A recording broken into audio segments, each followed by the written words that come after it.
Coming in at number 10 today, we have several options. It seems like at first Harry and Meghan actually didn't want to leave their royal duties behind completely. In the 5th episode, Meghan and Harry would recount that before they actually made the decision to leave the royal family, they actually had a number of family meetings to discuss their roles as working members of the royal family. Harry and Meghan would come up with several options that they would present, but they would soon quickly realize that no agreement would ever actually be reached. In one of the options, Harry and Meghan initially wanted to have their own jobs on the side while they were still continuing to work in support of the Queen. During a crunch family meeting, they would present this idea. However, after a serious debate, Harry would realize that it had become very clear very quickly that the goal of Meghan and Harry wanted to achieve was not up for discussion or debate. They were either going to have to leave the royal family to achieve other jobs outside the castle walls, or they were going to have to shut up, suck it up, and do what they were told while they continued to support the Queen. With the family having a certain way of doing things, everyone's mission, goal, and responsibility was to serve the institution, and nothing more than that. At number 9, we have William screams at Harry. Prince Harry and Meghan Markle piled fresh criticism on the British royals in the new episodes that they released on Netflix on Thursday. Harry would even go on to accuse his elder brother, Prince William, of screaming at him during a summit when Harry was trying to discuss his future with the royal family. While Harry recounted the details of the crisis summit held at the estate just 2 months before, he and Meghan decided to leave their royal duties behind. Harry would then attend the summit in hope of being able to give the palace several options that would allow him and Meghan to work other jobs while continuing to support the Queen. During the meeting, Harry would recount that his father was saying things that weren't true, and even Prince William would go on to scream at his brother. Harry would say in the documentary, "It was terrifying to have my brother scream and shout at me, and my father was saying things that simply just weren't true, and my grandmother quietly sat there and sort of took it all in." Now, Harry didn't exactly say what William was screaming at him for, but I can only imagine it wasn't nice considering the Queen just sat there and let it all happen. With neither Buckingham Palace, William's office, nor Kensington Palace refusing to comment, it's hard to say if Harry overstepped his boundaries and the family was just defending the Queen, or if the royal family was actually in the wrong here. Hey Peaches, are you enjoying this video so far? If so, don't forget to give it a thumbs up and subscribe to the channel. Coming in at number 8, we have the Queen supportive of the couple's new life. While Harry and Meghan were debating about their life would look like if they were to actually leave the royal family altogether, Harry found the hardest part was the wedge it created between him and his family, especially the wedge it caused between him and his brother. While William chose the institution over his brother, I can only imagine how hard that was on Harry because siblings are the people you confide in the most. However, when the couple finally made the decision to leave the royal family, they found it shocking on how they were ridiculed by the family and they would just be cut out of the family altogether. In the beginning, the Queen even said she was supportive of the couple's new life. With the family blaming Meghan for the fact that they were leaving the family, Harry would say, "How predictable that a woman is to be blamed for the decision of a couple. In fact, it was my decision." With the Queen telling the press that she and her family were entirely supportive of Harry and Meghan's desire to create a new life as a young family and expressing her wish to resolve this matter in coming days, Harry and Meghan would tell us that actually wasn't the case and that the Queen lied to the press. At number 7, the effects media had on Meghan. In the 4th episode release, Meghan would discuss that she was having thoughts that made her debate on her own life, and she blamed these thoughts on the negative headlines the media was releasing on her shortly after the couple got married and announced that she was pregnant. Meghan would then note that all of the headlines would have stopped if she'd just not been there. And the scariest thing was that there was so much clear thinking that her mind was already set over the headlines, and it just made it really toxic for her. Even Meghan's mother would recall having this emotional conversation where Meghan expressed her dark thoughts to her, and her mom would say, "That's not an easy one for a mom to hear, and I can't protect her, and Harry can't protect her." Harry would go on to say that he was devastated by the toll the negative press coverage took on his wife, and he said he didn't deal with it well. Harry would even say, "I had been trained to worry more about what people are going to think, and looking back at it now, I hate myself for it. What she needed from me was so much more than I could give." However, with both having to deal with negative media attention before they even got together, it's hard to say if it was the royal family coverage that actually led to Meghan's dark thoughts. At number 6, fight with the media. In the 5th episode, it would begin with the couple's continuing war with the news media in efforts to dodge the paparazzi while spending Christmas away from the royal family in 2019. And to no surprise, in the final episode's release, we would learn that even more footage was manipulated to make them look like the victims. The headline at the Times were appealing about Meghan and appeared to be pretty harsh as they ended up pushing the couple to their breaking point. Meghan would then recall, at this time, this is when she realized that she wasn't just being thrown to the wolves, she was actually being fed to them. The couple would go on to describe that they started to create a plan that they hope would bring them both to safety and give them both peace of mind. Harry would say that the toll was visible and it was having an emotional toll on both of them, but especially his wife. He would say, "We're going to have to change this for our own sake." And then they would describe that they made plans to relocate to New Zealand, South Africa, before they ultimately settled on Canada, and then made the decision to later move to California. Harry would then note that his grandmother was aware he and Meghan were having difficulties with their public roles and made plans to discuss it early January 2020 when he returned briefly to Britain. However, those plans would be thrown to the side and they would block Harry from seeing the Queen. However, what the royal family was really doing here was stopping Harry from seeing his grandmother altogether. And number 5, the miscarriage. In July of 2020, amid a long-running legal battle against the Daily Mail, Meghan would say she suffered a miscarriage. The couple would then go on to discuss the loss of the child in episode 6. Harry would go on to blame the palace essentially for the miscarriage, and he would even state that it's because they essentially sold stories to the press about Meghan. Harry would say,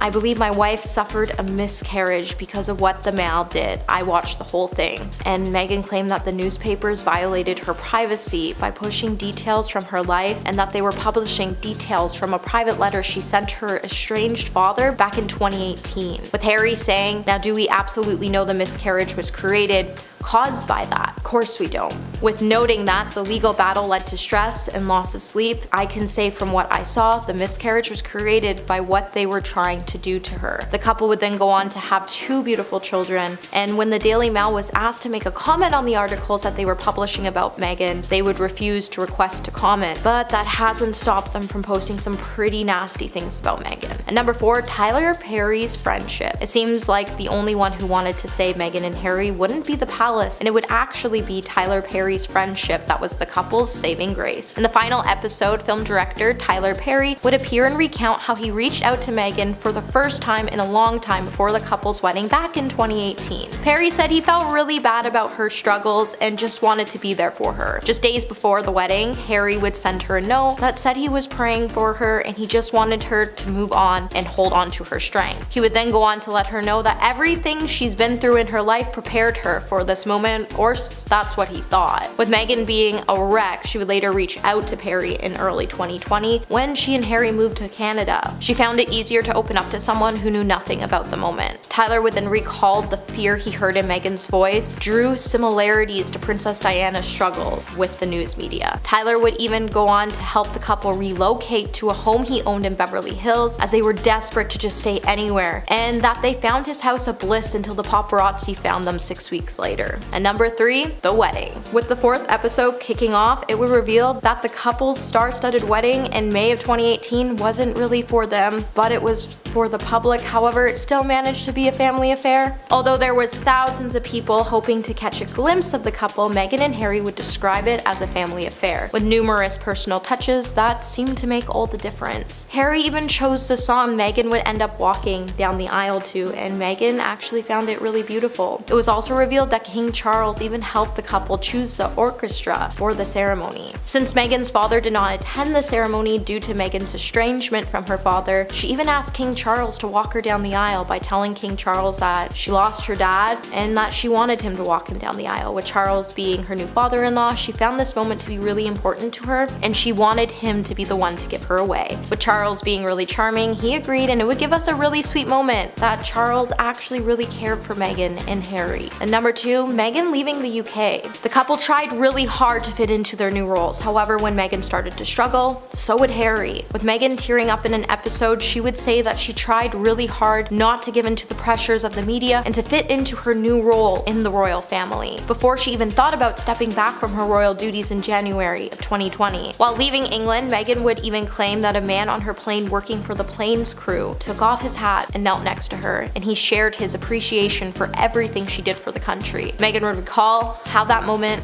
made her feel, and it actually ended up making her feel something for the first time. And it would end up being the first time someone saw the sacrifice she was making, not only for her country, but another country that was not hers. After the plane landed, Meghan would then collapse into the arms of one of the royal security guards who had been with the couple through everything, and all she could do was cry. When Meghan tried so hard not to cry and recalled saying things, she would go and he goes, "I know you did. I know you did, ma'am." And that's the piece that's so triggering, because you go and it still wasn't good enough and you still don't fit in. Well, not everybody ridiculed the couple like the media was. It was nice to see Meghan finally heard words of encouragement. However, I wish she would have known that not everybody in the country hated her before that moment. And number 1, Happily Ever After? Now, this docu-series was filled with ups and downs, lies, and retold stories. We've learned secrets we thought we would never hear, and we have seen things manipulated to tell stronger stories. However, after more details about the private struggles were revealed, including the story about the miscarriage, in the final episodes the couple would attempt to untangle the delicate strings surrounding Meghan's lengthy legal battle against the Daily Mail. And we would learn that she actually ended up winning her legal battle, with decisions coming down after the appeal courts rejected the Mail's bid to force a trial over her claim that it violated her privacy. In the final moments of the series, Harry would finally admit that he misses aspects of his former life. Leaving the palace caused him to lose friends, and the process of transitioning to the United States wasn't easy on him. Reflecting on the couple's experience, Harry would note that there's been times where he's been angry, however he can't be angry because he knows this is exactly where he's supposed to be. Number 10, Too Hot to Handle. Netflix is slowly becoming the place to find the trashiest TV shows that we just can't stop watching. While we were all stuck at home in 2020, Netflix was hard at work producing this little gem of a toxic TV show called Too Hot to Handle. The show brought together a group of what they called serial swipers, people who were very open about their, well, openness with other people. The aim was to bring 10 people to a beautiful resort on the ocean with the promise of fun under the sun, no juice, and of course, love making. Well,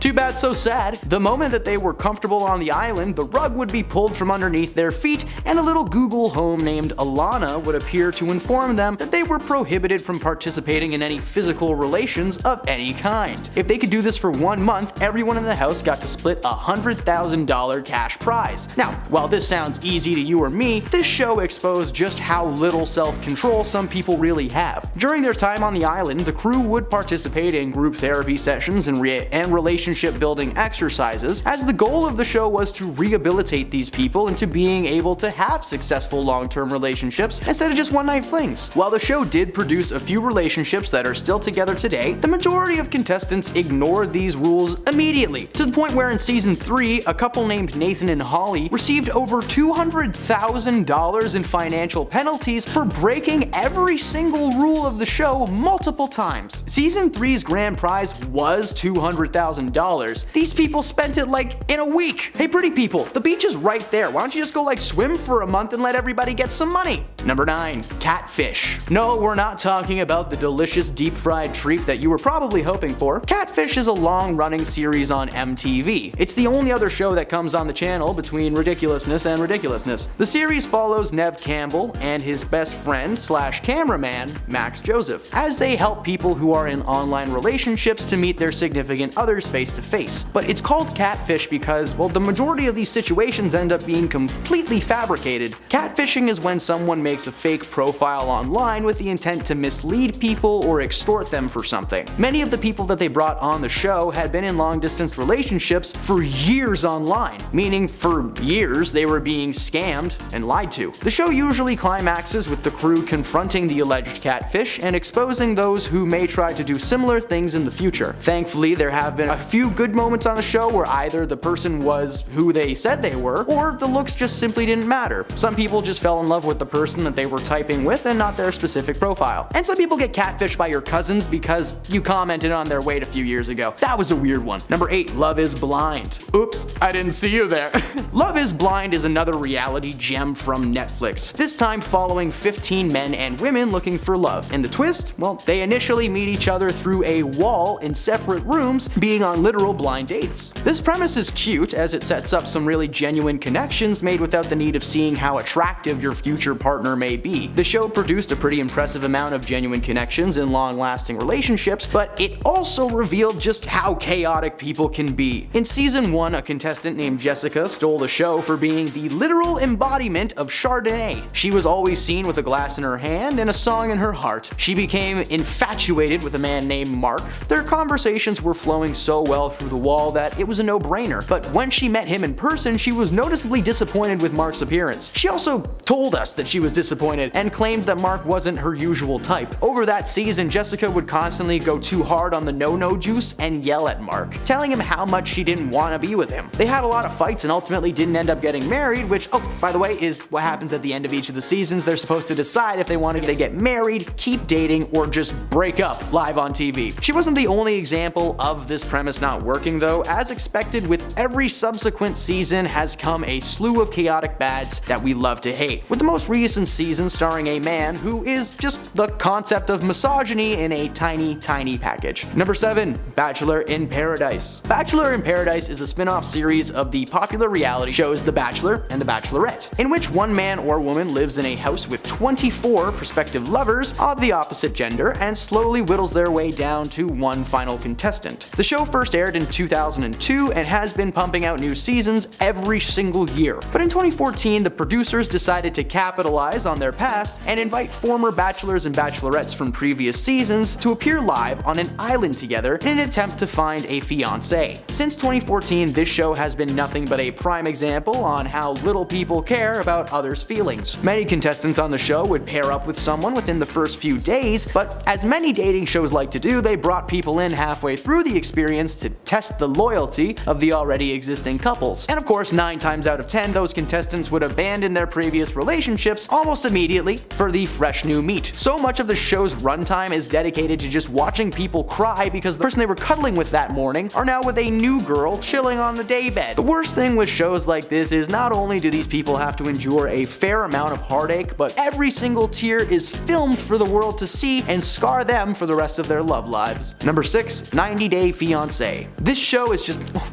it's so good. 90 Day Fiance is a show that has aired on TLC since 2014. The premise of the show followed people from foreign countries who have applied for a K-1 visa, offered to fiancés and fiancées of American citizens with the prospect of becoming married within 90 days of their stays in the States, hence the title. The prospective fiancés would fly in to meet their possible future husbands or wives. The show has produced some of the most obvious cases of fake relationships and people being used as a means to gain citizenship. Most of the couples consisted of the US citizen being a little more mature than the future fiancé. Age difference aside though, most of these people had little to nothing in common, and most of the relationships ended in no marriages and a long plane ride home. See, this program showcased the exact lengths some people will go to get away from the harsh situations that they have at home. Many of the foreign fiancés are trying to make a new start in a safer place than where they're used to. Maybe we should give them more than like 90 days to adjust to that new life and fall in love. I'm just saying. Number 5. The Real Housewives. We're not specifying any one specific season of the series, as the premise of the Real Housewives of blank has been used over and over again and has always been exhausting. The Real Housewives regularly consists of a group of women, usually wealthy, going about their lives, living job-free and ready to bouge it up. As you may expect, rich people kinda suck, so the show was a breeding ground for verbal spats, physical altercations, and a lot of spray tan. The series just exposed the reality of people who are so-called elites as short-tempered toddlers with too much money to spend. Most of the cast that was showcased had little to no redeeming qualities about their personalities, and in the end just come off as pretty on the outside but sad on the inside. Number 4. Naked and Afraid. First of all, to whoever pitched this show and to whoever agreed to make it, go get some help. Naked and Afraid has one of the most accurate reality show titles in history. The show follows 2 contestants dropped into the middle of the woods with no food,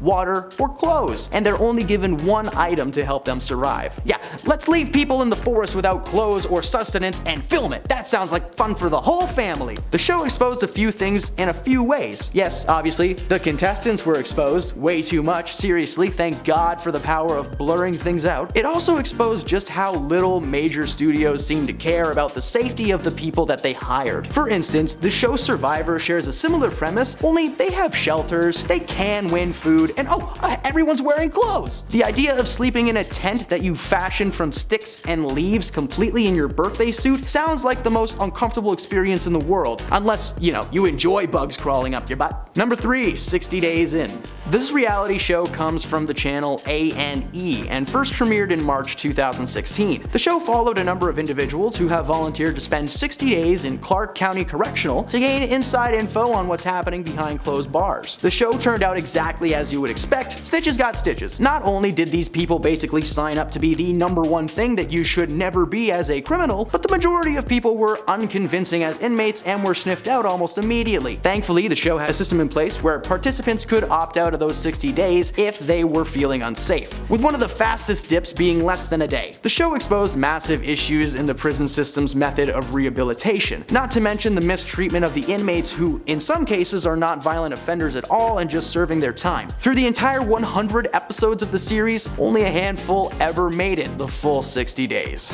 Number 2, The Pickup Artist. VH1, a channel that we've all certainly come to forget by now. VH1 produced some truly questionable reality shows in its lifespan, but today we're covering the worst one of them all. The Pickup Artist was a simple premise. Men would work with pickup coaches in an attempt to gain confidence and meet ladies. They would then send the men into public places and just let them loose while the coaches watched on a screen. This show is just disgusting to say the least. It exposes the toxic mindset that men need to be like alpha males and take what they want. It suggested that women responded to misogynistic comments and inappropriate gestures were considered cute or funny, when in reality these dudes were just the creeps of the crop. The runtime was dedicated to showing the men learning these tactics, which almost always failed them miserably because, hey, it turns out having a tactic to get a woman is pretty gross and they've gotten very good at spotting them. The reality is you can teach someone to be more confident, but you shouldn't do that by making rude comments about women's backsides. I got my girlfriend by walking up to her and dropping a little of the careless whisper.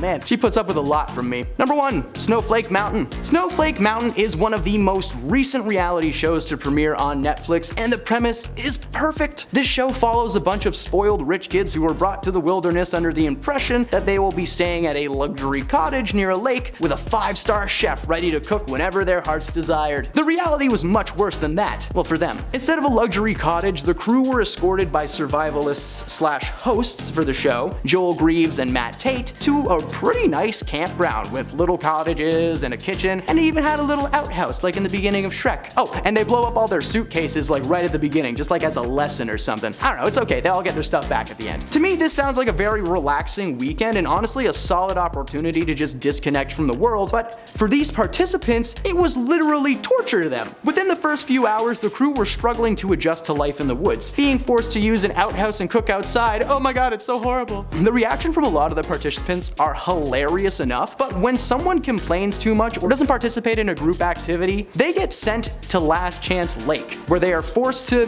camp next to a lake. Like, they make it sound horrifying, but the reality is they just have to spend a night in a tiny tent on the ground and think about their actions. This sounds peaceful to us, but for one contestant, the experience was enough for him to call it quits after just 2 episodes. Thankfully, a few of the participants actually did end up doing super well and left with some new skills and appreciation for what they already had back home, but Snowflake Mountain exposed us to the reality that our so-called next generation is left helpless when stripped of their Wi-Fi and cozy condos. And number 10, Princess Diana. In the first episode that was revealed to viewers, Harry would go on to compare Meghan to Princess Diana. Harry would go on to say so much of what Meghan is so similar to his mom. She has the same compassion and she has the same empathy. She has the same confidence, she shares this warmth about her, and the episode would feature footage that was shown of William and Harry playing at a piano, and interview footage where you could see Diana talking about her 2 sons. While Harry goes on to say that the only thing he could remember about his childhood was that it was filled with laughter, happiness, and adventure,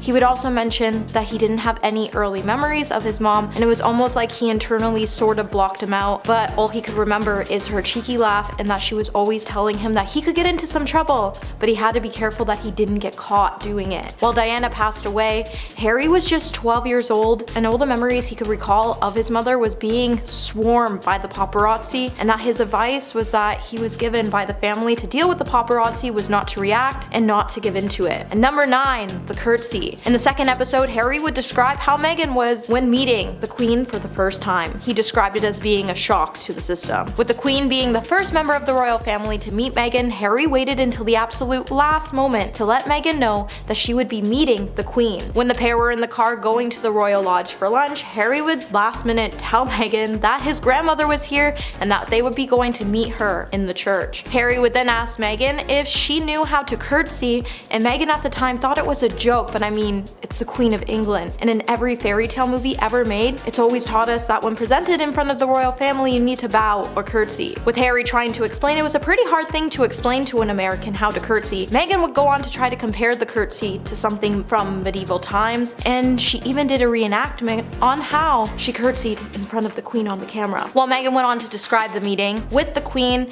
and not understanding the whole curtsy thing, viewers definitely noticed that Harry was looking a little uncomfortable about the whole thing. Hey Peaches, are you enjoying this video so far? If so, don't forget to give it a thumbs up and subscribe to the channel. At number 8, comparing Diana to Meghan. When we all saw Harry compare the paparazzi following Diana to an online harassment faced by his wife Meghan, I don't think any of us really had any sympathy towards the two royals, as they both chose to get married and they understood what could come with it. The telling of episode 2 revealed a huge bombshell moment when Harry said, "To see another woman I love going through this feeding frenzy, it's hard." Harry would tell us all how Meghan has been repeatedly targeted by the media and how their relationship basically became hunter versus prey. However, when he tried to compare Meghan to Diana by saying, "Back when my mom was harassed by the paparazzi, physical harassment and cameras in your face, people chasing you, paparazzi still harasses people, but now the harassment exists more online." I think we can all agree that the harassment Meghan has received from the media is nothing like the harassment Diana faced. I get it, once the photographs came out, the media was out to get another story. While Meghan has gone through a huge feeding frenzy with the media, so has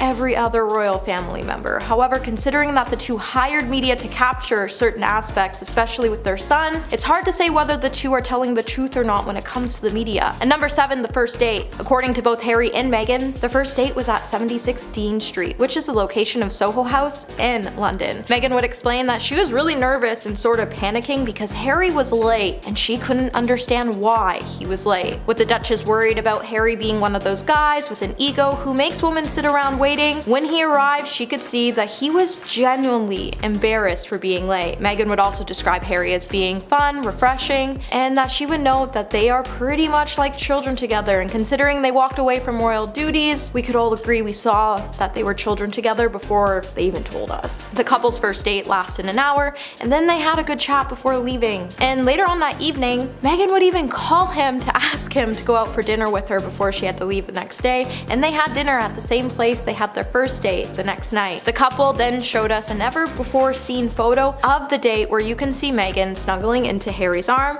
and this was the exact moment Harry would notice that this woman was amazing and everything he was looking for, as Meghan met everything he was looking for on his extensive list. And number 6, Halloween with Eugene and Jack. With Meghan and Harry trying to explain that there was a hierarchy when it came to the royal family and that it was hard fitting in with the royals, when the couple shared never before seen photos as they partied with Princess Eugene and Jack's Brooksbank on Halloween in their new Netflix documentary, the two would reveal that they both went out in Halloween costumes with Harry's cousins and her then boyfriend for a final night out before their relationship was revealed on Ellen. In the first episode of the series, the couple would go on to share their night out with a couple of snaps that showed us how fun the royal couple was having as they were all crowded together to gather a couple of snaps. Not everyone in the family asked the couple out, and some did enjoy actually hanging out with them. While all the snaps showed us the playful side of the royal family could have behind closed doors, it also showed us how not all the British family lived behind closed doors with a certain formality,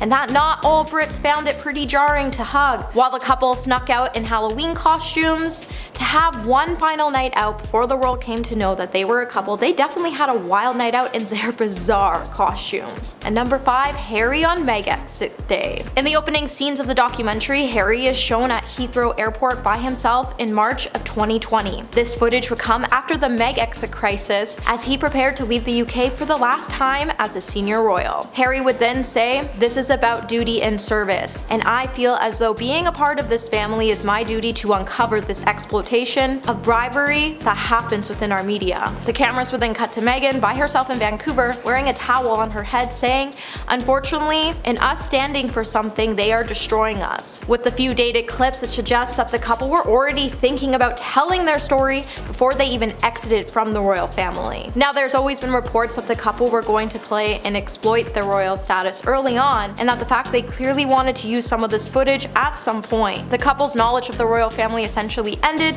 when they left the country and the institution, but that hasn't stopped them from trying to dig up more information to make their truth come to life. Number 4, Buckingham Palace. With the series beginning with a written statement on a black background saying it is a first-hand account on Harry and Meghan's story being told with never before seen personal archives. We would later come to know that a lot of the footage and photos were manipulated to make their stories seem stronger than they already were. However, it would go on to say that in all the interviews, they were finished by August of 2022, and the members of the royal family declined to comment on the content within the series, which makes sense because they have been worried for months about how all this information could be very damaging to the family's overall image. Harry's father, King Charles, his brother, Prince William, along with their wives, Camilla and Kate, are not expected to watch the series. However, royal aides will be tasked with closely monitoring the output and dissecting all the images and footage known so they can consider if it's even worth to respond to and initially figure out how the family should respond to Harry and Meghan's claims. With the king and the royal family carrying on with their royal duties as normal, the palace sources have come out to deny all the claims made against the family in the Netflix series. With the royal family not expected to issue a formal statement on the show, the family now braces down as they wait for the final episodes of the series to be released. And we're all wondering what other lies and revelations might soon be exposed. And number 3, the media. Throughout the episode, it's clear that Meghan and Harry can't stop claiming that the media has been trying to find a way to destroy Meghan, even if she's did so much to be good. In episode 2 of Harry's and Meghan's 6-part docu-series appeared a link to the European Union referendum to culture war in the UK at the time of their engagement in 2017. When the couple gathered enough courage to speak about the press coverage of Meghan, Meghan would finally say, at one point, she was still much believing that everything would just pass and it would get better. It's just what they do, right? At the very beginning. With the royal family promising the couple that once they were married, they wouldn't have to worry anymore because things would get better. Once the media got used to Meghan, it would all get better. The truth be told, no matter how hard Meghan tried to fit in with the royal family, no matter how hard she tried to please the press, and no matter what Meghan did to please both sides, everyone was still looking for ways to destroy her. However, claims were pretty much absurd. In the documentary, both Harry and Meghan would try to accuse the media of wanting to destroy Meghan, with her claiming that the stories were vicious and that they were planted by the press. The idea that anyone was out to destroy her was frankly absurd. It's quite obvious that they think they were the victims, but it's more obvious that the royal family became victims to the lie told by the two in the documentary. And number 2, Archie has an American accent. As part of the Netflix program, it would show Archie speaking to Harry and Meghan with an American accent. In the first 3 episodes shown of the bombshell docu-series, it would offer the world an insight into Meghan and Harry's family life in California, and it would show us glimpses of Archie and also some images of their 18-month-old daughter, with some of these images and footages revealing Archie's favorite song is Benny in the Jets by Elton John. In episode 2, there would be a longer clip of Archie looking at hummingbirds with his parents. Archie, who is shown at the bottom of the frame in the video, is chatting with his parents, and in the clip, he could be heard chatting to them with an American accent. With both parents doing everything they could to make the world a better place for their 2 children, it has become equally as important for the 2 of them to make sure that they didn't make the same mistakes that their parents made with them. And at number 1 today, we have the parents' divorce. When Harry decided to share information about his parents' divorce, he would share with all of us that he was pulled from one place to another, and it was actually quite damaging on him. Speaking in episode 2 about the divorce, Harry would say, "I think most kids who are the product of divorced parents have a lot in common no matter what's your background. Being pulled from one place to another, or maybe your parents are competitive and you're no longer just in one place that you want to be in. You're in another place less than you want to be in, and there's all sorts of pieces to that." Meghan would also recall her impact that separation of her parents had on her as she was a child, as she would have to vent her frustrations through a school assignment when she was just 12 years old. Meghan even wrote a poem that she would share with the documentary. 2 houses, 2 homes, 2 kitchen, 2 phones. 2 couches where I lay, 2 places that I stay. Moving here and there, from Monday to Friday, I'm everywhere. Don't get me wrong, it's not bad, but oftentimes it makes me sad. I want to live that nuclear life with a happy dad and loving wife. A picket fence, a shaggy dog, a fireplace with a burning log. But it's not real, it's just a dream. I cannot cry or even scream. So I sit here with cat number 3. Life would be easy if there were 2 of me. With both understanding the pain divorce can leave behind on a child, it's probably why the couple connected so well on their first date. Number 10. Portia de Rossi. In her 2010 groundbreaking memoir, Unbearable Lightness, Portia de Rossi reveals the pain and illness that haunted her for decades, from a time she was a 12-year-old girl working as a model in Australia through her early rise to fame as a cast member of the hit television show Ally McBeal. She also detailed her struggles with and while living in the public eye, and recounted how she survived on 300 calories a day and took 20 laxatives daily, trying to maintain a weight of 82 pounds. According to her memoir, Portia both starved herself and putting her life in danger and concealing from herself and everyone around her the seriousness of her illness, and described the elaborate rituals around food that came to dominate hours of every day. The actress did this all while terrified that the truth of her sexuality would be exposed in the tabloids, and revealed the heartache and fear that comes from living a life in the closet, which was only magnified by her unrelenting desire to be thinner, more in control of her body, and the number of calories she consumed and spent. But it wasn't all bad. Portia also recounted how falling in love with Ellen DeGeneres helped her develop a healthy body image, embrace her sexual orientation, and gain inner peace. Number 9. Janice Dickinson. A strange encounter with Bill Cosby in 1982 was described in the 2002 memoir No Lifeguard on Duty by the self-anointed world's first supermodel Janice Dickinson. In her book, she reveals real moments that she experienced with Cosby and goes into great detail when it comes to taking back the narrative. Janice mentioned how Cosby allegedly answered his hotel room door in nothing but a towel and kissed her. He then took her to dinner and suggested that she follow him back upstairs. The memoir was pretty explosive at the time and would come back into relevance in 2018 when she chose to testify in court to Cosby's crimes. The comedian was once known to millions as America's Dad, famous for his clean brand of family comedy and his award-winning work with children's programming. So Janice's memoir really did help expose Cosby's double life, as eventually more than 50 women came out claiming that the star slipped them illicit substances and took advantage of them while they were unconscious. And in April of 2018, an 80-year-old Cosby was sentenced to 3 to 10 years in prison, although he would eventually be released in 2021. Number 8. Cory Feldman. In his deeply personal 2013 memoir, child star and teen heartthrob Cory Feldman exposes the darkness that loomed behind his rise to fame. Although he undoubtedly had a successful career, famous friendships, and high-profile relationships, Cory reveals a side to his star-studded life that no one knew about, and it's full of tragedy. He came from a broken family that he emancipated himself from at the age of 15. As a teenager, he suffered physical, emotional, and sexual violence. The Stand By Me star was also arrested and struggled with addiction throughout his time as a successful working actor. But most shockingly, Cory also implied that his close friend Corey Haim's lifelong battle with addiction was the result of being preyed upon by a powerful older man. Following the book's publication came rampant speculations about the identity of the offender, and it's something that readers still argue about to this day. His memoir, Choreography, weaves a heartbreaking story of pain and survival that reveals just how dark the industry can really be. Number 7. Holly Madison. Former Playboy bunny and Girls Next Door star Holly Madison dished on how oppressive life with Hugh Hefner really was in 2015's Down the Rabbit Hole. Madison described the many bizarre rules and rituals that Hefner imposed upon his girlfriends. For instance, that they needed to wear matching flannel pajamas, engage in group dressed in tiny skirts and bralettes, and had a daily curfew of 9 p.m. The memoir tells the story of Madison's time with Hefner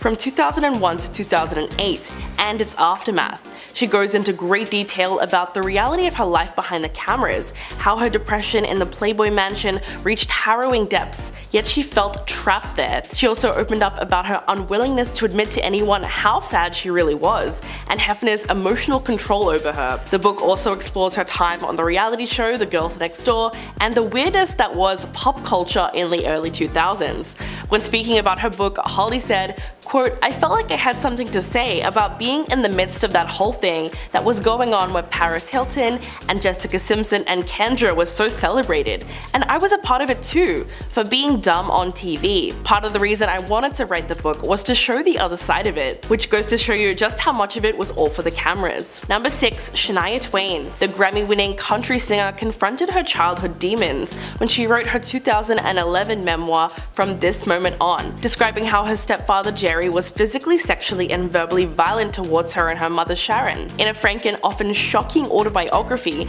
the singer reveals graphic and personal details about her rags to riches story and the price of ambition and success. Throughout her memoir, it also became clear that Shania experienced a harrowing degree of poverty and hunger. For instance, she claimed that sometimes there was only bread and mustard for her and her 4 siblings to eat, and they often wore plastic bread bags to cover their shoes to protect their feet during winter, and regularly went to school without lunch. The singer also had to deal with a double betrayal in her life. She wrote about the heartache that she went through when she found out about the affair between her husband of 14 years, Robert Lang, and her best friend. As a result, Shania became so distraught that she literally lost her voice to spasmodic dysphonia, which left her unable to sing. So her memoir explores how she worked through all that heartbreak. Number 5. Sharon Stone. She became a Hollywood icon and a household name after her role in Basic Instinct, and in a 2021 memoir, The Beauty of Living Twice, she finally reveals the vulnerability behind her femme fatale persona. She goes into great detail about her experiences in Hollywood, like how she was tricked into that famous shot in Basic Instinct, and ill-equipped for fame when it finally came to her. She was also routinely taken advantage of in the male-dominated film industry. She claims that the filmmakers were not entirely honest about what they captured with the camera, and so they didn't have her complete consent to put that scene in the film. Quote, "I do think we have to create a think tank that really addresses what is a crime, what is a felony, what is consent." The name of her memoir actually comes from a life-changing brain hemorrhage that she suffered in 2001 that almost killed her.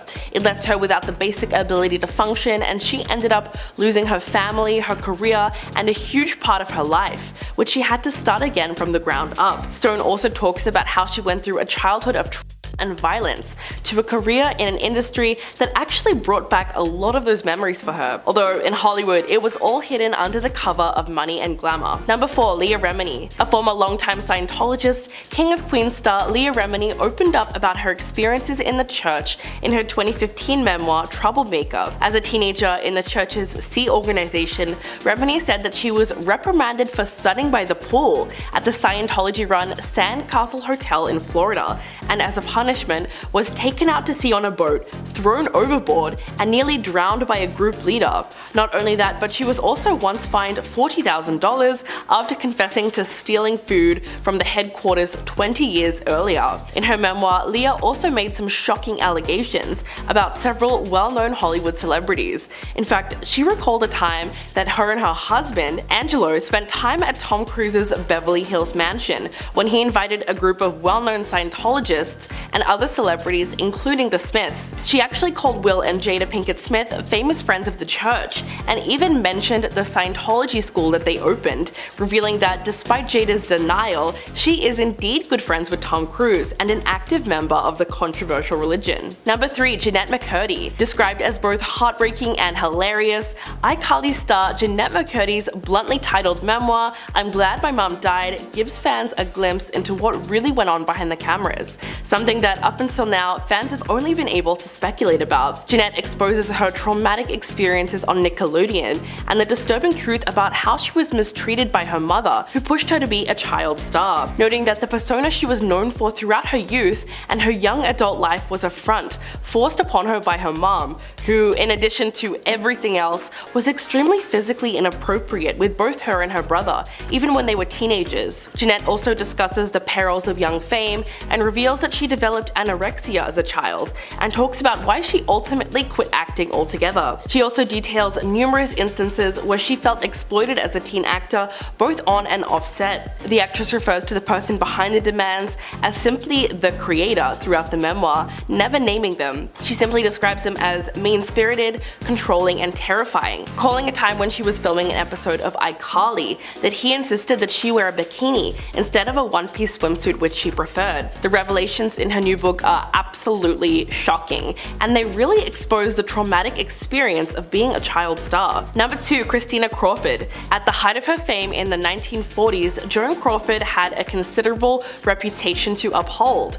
She won a 1945 Best Actress Academy Award for the lead role in Mildred Pierce. She lived in a beautiful house in Brentwood, LA, and used her wealth to adopt and raise 4 children, including Christina Crawford. For all of this, Joan was celebrated in the public eye and had extensive magazine spreads about her happy family life. But to her daughter, the facade was a complete lie, and eventually her frustration at the discrepancy between her mother's private existence and her public reputation bubbled over. In 1978, she published Mummy Dearest, which told the truth about her mother's character, that she was a sadistic perfectionist. It was the first tell-all celebrity memoir to talk so openly about childhood, and subsequently was a worldwide sensation upon its release. In fact, it stayed at the top of the New York Times bestseller list for 42 weeks, and even resulted in the 1981 film adaptation starring Faye Dunaway that would go on to become a cult hit. To this day, most people associate Joan Crawford with that infamous scene where she launches into a vicious tirade after discovering Christina's dresses were hung up on wire clothes hangers. So it's safe to say that her reputation never recovered. And coming in at number 1, Rose McGowan. In her 2018 memoir Brave, the outspoken actress takes readers behind the scenes of her life in Hollywood, where she has become known as one of the fiercest and realest women fighting to expose the ugly truth about Harvey Weinstein and the systematic misogyny that has defined the industry for so long. The most outspoken of all of Weinstein's accusers, McGowan opens up about when she first met the movie mogul at the Sundance Film Festival, but only refers to him in her book as the monster. She was at the premiere of her 1997 film Going All the Way when he sat behind her. The next day she was sent to his hotel room, where the two talked about films and her acting goals. But as he walked her out, McGowan writes that he pushed her into his bathroom, forcibly backed her into the wall, and ripped off her clothes. But most shockingly, after the incident, the actress was driven to a photo op with her Phantoms co-star Ben Affleck. When she told him what happened, he simply said, "Damn it, I told him to stop doing that." Her memoir couldn't be more relevant to current events, as to date, 84 women have come forward with allegations against Weinstein, and he is currently serving a prison sentence of 23 years. And number 10, How Harry Proposed. Prince Harry and Meghan Markle's Netflix documentary definitely has a lot of fans raging over multiple lies shown within seconds of the first episode.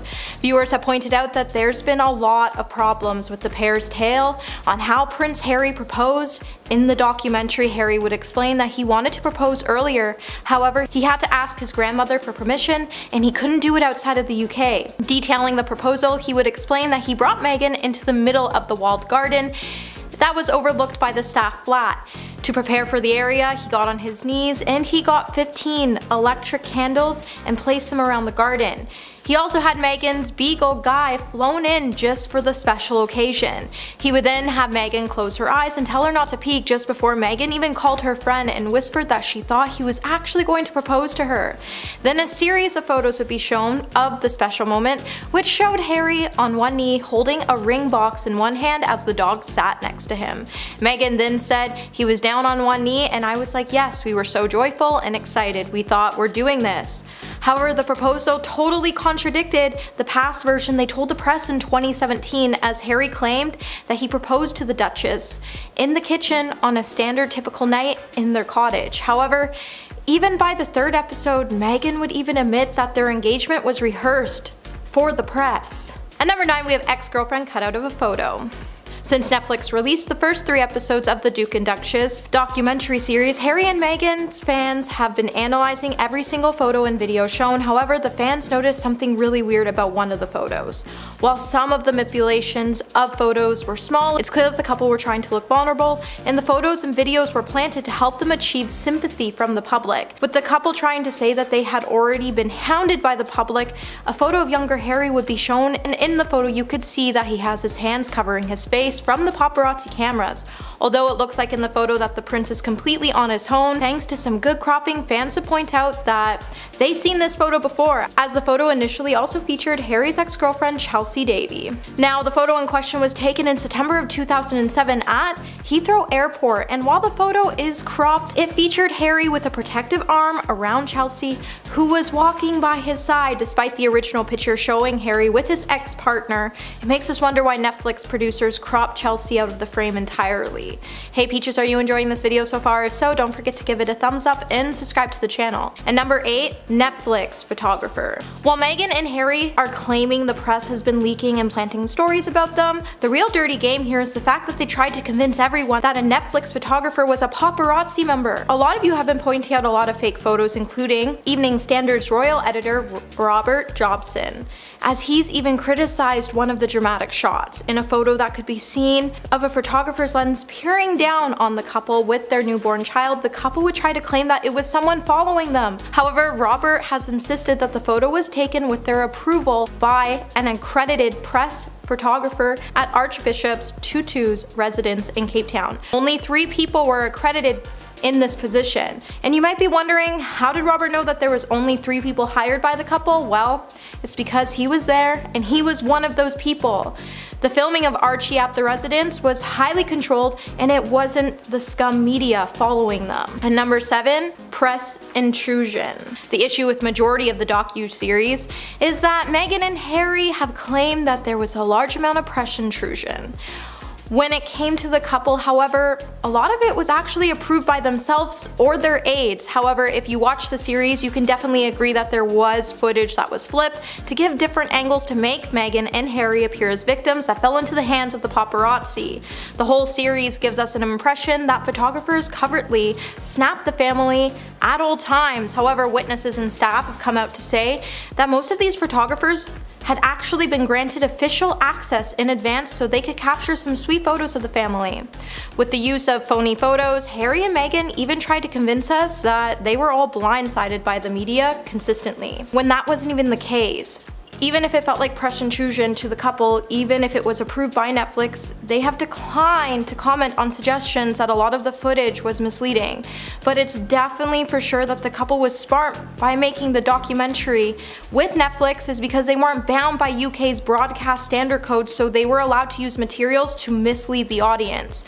So with more episodes to still be released, we're definitely going to see a lot more manipulated stock images to illustrate the idea that the family was stalked by the paparazzi, which just isn't the case. And number 6, Harry Potter press photo. If we learned anything watching the first 3 episodes of the trailer, it was that the magic of editing can make anyone believe anything. However, when we all saw one certain black and white photograph, we all realized that the image of the paparazzi was taken out of context to portray the paparazzi as aggressive when it comes to the royal couple. However, the actual image was actually taken at a final Harry Potter premiere in 2011.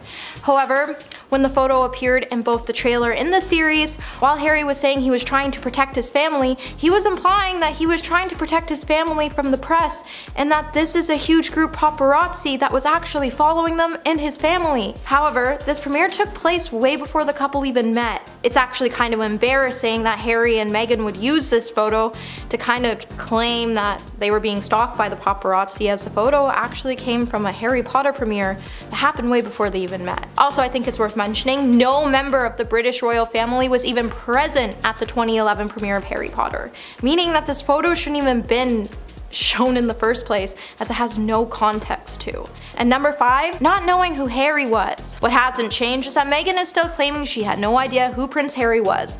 In the very first episodes, it explored the early days of Prince Harry and Meghan's relationship, and the couple would reveal that they met in July of 2016. When Meghan posted a picture with her friend, they would call Meghan and say, "Between you and I thought you might want to know that being newly single and all, I put our Snapchat on Instagram and Prince follows me. He called me last night and he wants to meet you. Might have to set you up." However, Meghan had no idea who the prince was before the date, and she's been claiming for a while now that she never did any research on the Queen or her relatives ahead of meeting Harry. However, it was definitely all a lie because it's been proven that Meghan was actually obsessed with Princess Diana. She even had books about her, and she was already acquainted with one of the York girls through Soho House. So to say that she had no idea and knew nothing about the royals had to be one of the biggest lies Meghan told. And number 4, race claims. Now, this document definitely laid out some new allegations about Harry's family's disapproval of Meghan due to the color of her skin. However, a lot of people aren't buying her claims of racism, because in the beginning, let's face it, everyone loved Meghan, including the press, until it started to surface how Harry and Meghan were mean to castle staff and how they even made one secretary quit due to their rude behavior. And then the whole world, including the palace, started to turn on them. One expert, Angela Lavin, joined TMZ on Monday to break down the new trailer for Harry's and Meghan's new documentary, and she explained that the whole situation was just one giant BS story told from the Sussex's point of view to manipulate the world. Angela noted that she suspects that the couple keeps playing the racism card without pointing any fingers at anyone in the royal family, and without hard evidence, it's clear that it's all a lie. Harry has even said that there's been hierarchy of the family, and he claimed that they were always leaking stories about Meghan and him to support the family's ongoing conflict against Meghan. However, the real reason the family didn't approve of Meghan was because she was extremely rude to everyone, and there's even been clips posted by Daily Royal News where it showed Meghan being extremely rude to the Queen. And let's not forget all the staff leaking stories to the media about how they were treated by her. And number 3, Donald Trump's ex-lawyer. So now that the first 3 episodes of Harry's and Meghan's long-awaited Netflix documentary has finally been released, it has come under fire for using a lot of misleading videos and pictures. Also, let's not forget a lot of people even stopped watching the series 11 minutes in because they were super sick of all the BS stories that it was giving. One short clip that was meant to highlight the couple's continuous relationship with the media is actually a stock photo of Donald Trump's former lawyer, Michael Cohen, getting into a vehicle to be transported to prison on May 6, 2019. In the footage shown in the trailer, you could see the cameras around the limo before it cut to a very tearful Meghan. However, experts would then point out that Meghan wasn't actually in the vehicle. Meghan and Harry are clearly impatient, and instead of trying to gather strong evidence to support their claims, they would try to manipulate footage to put blame on the royal family, and that just isn't right. And number 2, footage of Katie Price. While in the beginning of Harry's and Meghan's documentary, it definitely sparked fear among some of the royal family, as they were scared to see what Harry and Meghan would come up with that would damage the image of the family. However, with a bunch of exposed lies, all this film did was make the public hate Harry and Meghan even more. I think a lot of us raised our eyebrows when we spotted footage which appears to have come from Katie Price's court appearance. While Katie hasn't made a full comment of the clip, she did share a screenshot of a news report revealing that the footage was used from her trial onto her Instagram story, revealing that she indeed did spot the footage. Viewers have also had a lot of mixed responses to spotting the moment in the trailer, with some even asking Netflix why they use so much misleading images and clips to mislead the public. One user even said, "What the heck, Netflix? This enrages me that you're using so many fake images to stoke feelings. Shame on you." And at number 1 today, they're the only ones that know the truth. Now, if you watch the trailer or the 3 episodes, then you know throughout the whole thing the couple has been trying to claim that they are the only ones that know their truth. However, their truth would definitely be exposed for the lies it was full of. After watching the 3 clips today, fans have already taken to the internet to start reviews, and a lot of them have been pretty sarcastic. When Harry and Meghan claim that there is a hierarchy of the family, a lot of us had a good chuckle. One user even wrote, "I love the part when after spending 39 years in the royal family, Harry realizes that there is a hierarchy." Netflix would also try to crop a photo of the royal family when they appeared on a balcony on Buckingham Palace. The photo was placed to look like Prince William and Kate Middleton were in the center of the photo. However, a newspaper noticed that the arrangement of the family that day is not as it seems, as it's actually Queen Elizabeth II that was in the center of the photo before it was cropped. In the aftermath of all these accusations, it's certain that the royal watchers will be closely dissecting and scrutinizing all all of the footage to come, so more lies will definitely be released soon. However, the fact that Harry and Meghan were so determined to tell their truth that they were able to time travel to a Harry Potter premiere in 2011 and even be visited by Queen Mary in 1938, it was so courageous, and the fact that they thought they could use these facts to stand up to those that called them liars is truly concerning.